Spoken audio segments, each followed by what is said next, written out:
Сәлем қыздар, менің каналыма қош келдіңіздер.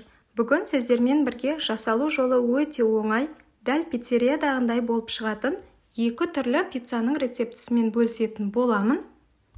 Өте дәмді болып, бір жасағаннан-ақ керемет болып шығатын пиццалардың түрі. Сіздер де жасап көріңіздер, ұнайды деген сенімдемін. Ол үшін видеоны соңына дейін көріп, менімен бірге болыңыздар. Ең алдымен қамырын дайындап алатын боламыз. Бос ыдысқа 250 грамм суды құямыз.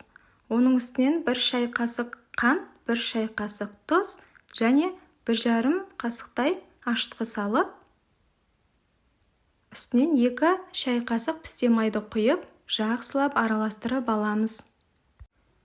Одан соң керегінше ұнды қосып, әдемілеп, жұмсақ қамыр жасайтын боламыз. Қамырларыңыз қатты болып қалмасын. Міне қамырды да жақсылап жұмсақ етіп илеп алдық.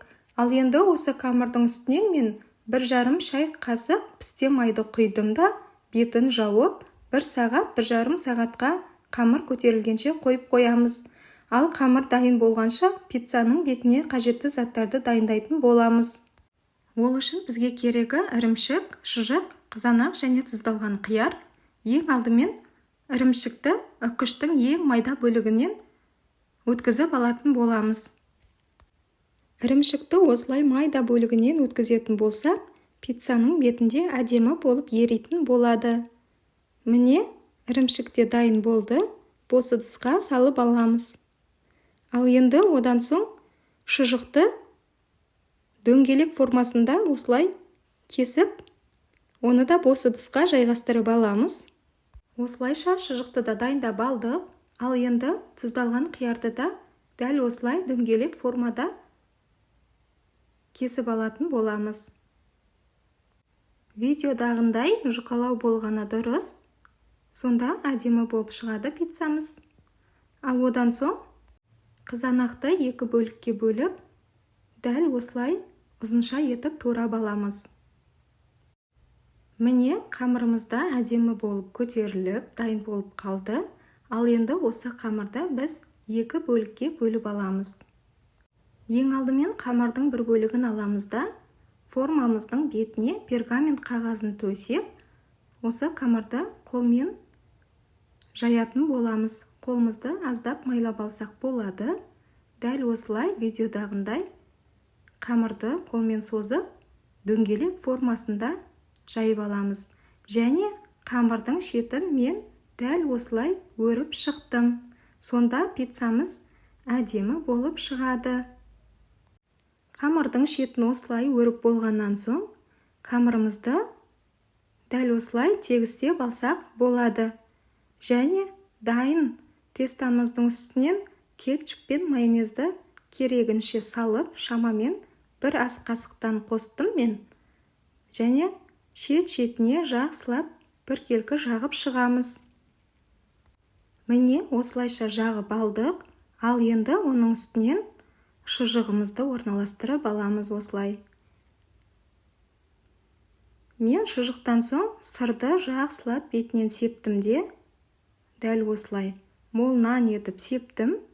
Себебі сонда пицца әдемі болып, керемет болып шығатын болады. Ал енді 180 градуста қызып тұрған пешімізге шамамен 20-25 минутта пісіріп алатын боламыз. Міне салып алдық. Ал енді бұл пицца дайын болғанша біз екінші пиццаның түрін дайындайтын боламыз. Ол үшін екінші қамырды алып, пергамент төселген формамызға қолымызбен жаямыз да, дәл осылай шетін өріп аламыз тағы да. Одан соң 1 ас қасық кетчуп, 1 ас қасық майонезді жағып, жақсылап шет-шетіне дейін жағып аламыз осылай. Одан соң дайын тестаның бетінен ірімшік аздап себетін боламыз осылай.